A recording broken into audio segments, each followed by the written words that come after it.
Okay, let's talk about some of the tools you're going to need to get started on doing laptop repairs. First and most basic is just a screwdriver. You could almost get away with doing a whole repair on a laptop with just a screwdriver. That's a Phillips. You should have a Phillips and a straight head. A smart thing to do might be to get a screwdriver kit like this one. This is my favorite one.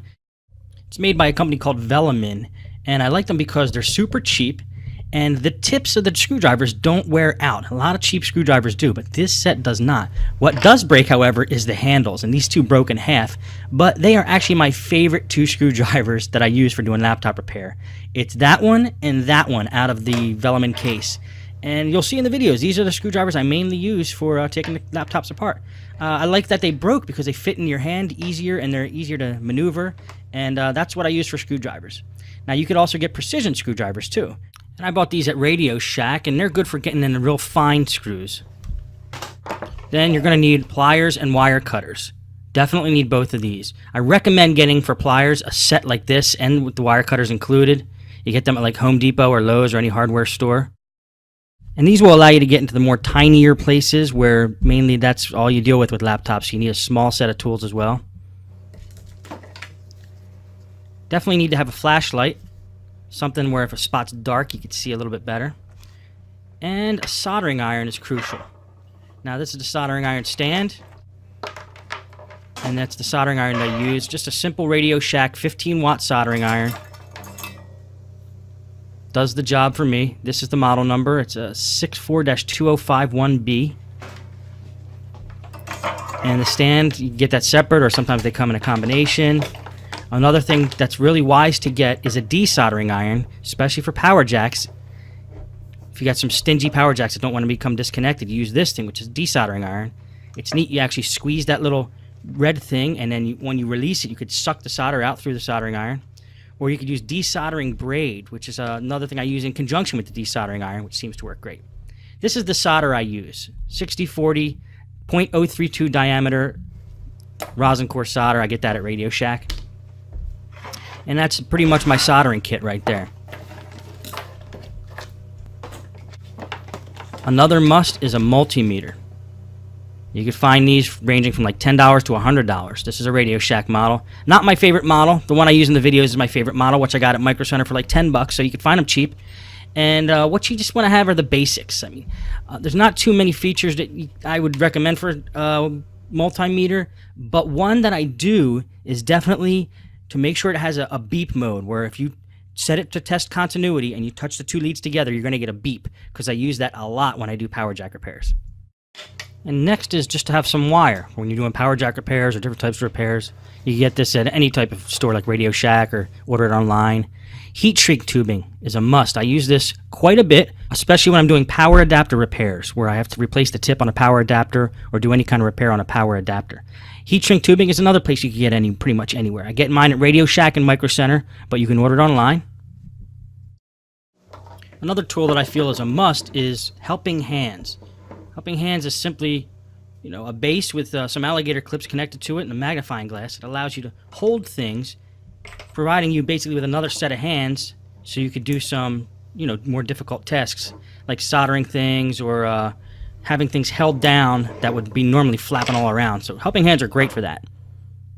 Files. Definitely get a small set of files, of like tiny files. I use this especially for scuffing up a wire or creating contact points on a motherboard.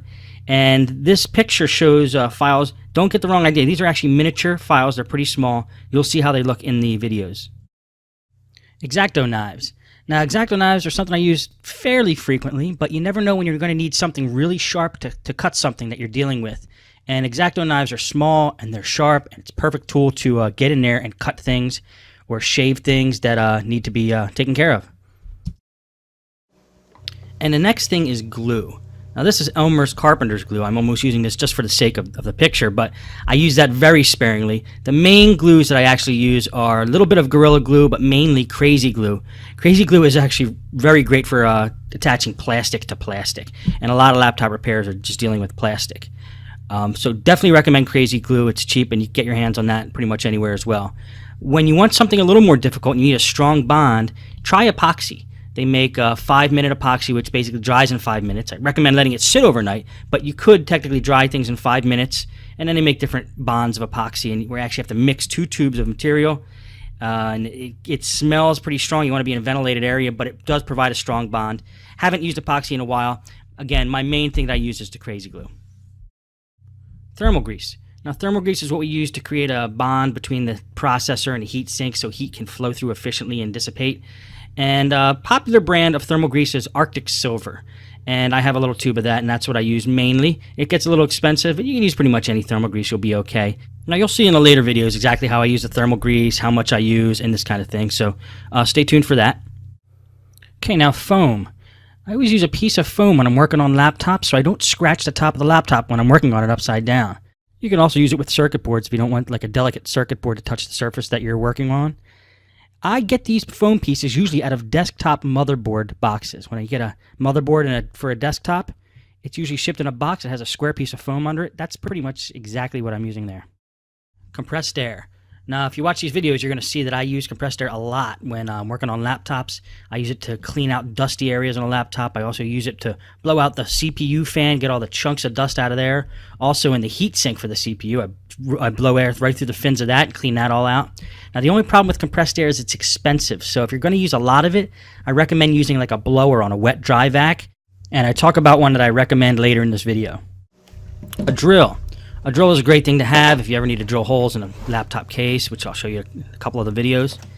And get a good set of drill bits that aren't going to flake out on you if possible. I prefer a cordless drill just because it's more easy to, maneuver. It's not too unwieldy, so I use a Black & Decker for that. Screws and hardware. Every time I have some leftover screws or I acquire screws from anywhere that are small and tiny, I collect them. I put them in a small little case. Store them up because you never know when you're going to need them. Now, it's nice to have a couple little cases around just to put screws and what rubber pieces and different things that you're going to be doing when we take apart laptops.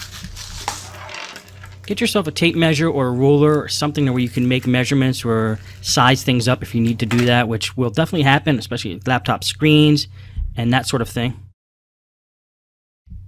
Get yourself a set of tweezers. Remember, you're working in very confined areas. If you drop a screw or if you need to remove a wire or get into a certain spot and you just can't do it with a pair of needle nose pliers, these are the tools you want to use. I'd buy a whole set of them so you have different varieties so you get in different areas. And definitely put some tweezers in your toolkit. Allen wrenches. Not terribly commonly used on laptops, but every once in a while you're going to encounter them. So it's probably wise to get just a cheap set of Allen wrenches or one of those all-in-one Allen wrench devices that have like 6 of them or 8 of them sticking out like this one here. Paint brushes. I use these paint brushes a lot. I think I got them at IKEA for like $7 for a whole set of them. And I use them to dust off certain parts of the laptop. It's a great thing to use as a duster, and you could always shake the dust out of them when you're done. But it's great for laptops because it doesn't scratch anything, and it gets all the dust out of the little crevices and crannies of the laptop. I love the Stinger 2.5 gallon wet dry vac, which was what this is here.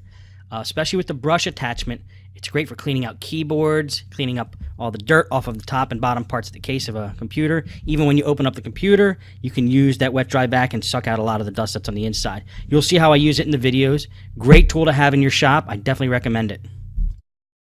It's not a necessity, but it's a good idea to have a socket set or something you can unscrew standoffs or bolts or something that's stuck onto a laptop there.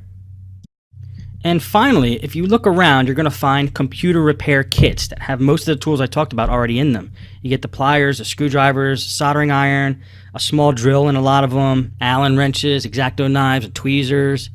It is a good thing to have, especially if you're an on-site technician. You need all your tools in one place. So definitely check them out. You can get them at Radio Shack, Micro Center, Newegg. Any big computer store is going to have something like that for you. Well, that's going to wrap up the tools that you need. I went through the basic tools. Some are more necessary than others. As you continue to watch the videos, you'll see what I use the most, and then you'll know what priority to get these tools. But that's a quick rundown of pretty much everything I use to get laptop repairs done. Hope it helped.